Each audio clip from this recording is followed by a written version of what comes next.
We finally got our new car here in Dubai. Who would have thought that after 3 years of working here, we would finally be able to buy a new car? Hi guys, come with me as we get our new car. Hindi na ako makapag-antay pa talaga. After 1 month of processing everything, finally the time has come. So this is our old car. Mapapalitan na siya mamaya and cannot wait. So guys, baka may bala kayo bilhin to. For sale na po siya ngayon. We've been dreaming of having our own car ever since we started working full-time on social media. Sobrang init dito sa Dubai. Ang hirap mag-commute or gumamit ng sasakyan na mainit din sa loob. So I'm so happy because one of our dreams is finally coming true. To have a car that's not from our parents but from our own hard work and sacrifices. Galing na talaga sa dugot pawis namin. So ito na nga, papunta na kami sa pinagbilhan namin ng car. Before the release, dumuan muna kami sa RTA to get the registration card and plate number.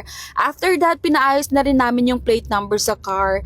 Grabe ang pangyayari ngayong 2026. Sinalubong talaga kami ng napakalaking blessings. Of course, none of this would be possible without having a good partner who is always there for me. We both work hard together kaya deserve namin ang comfortable and happy life dito sa Dubai. Thank you Malik Motors for the fast and smooth transactions of our new car, and to everyone who believes in us, thank you so much for your support guys. Sa mga kapwa ko OFW dito sa Dubai, time will come, ikaw naman ang next. Thank you Malik Motors for the fast and smooth transaction. 1, 2, 3, go.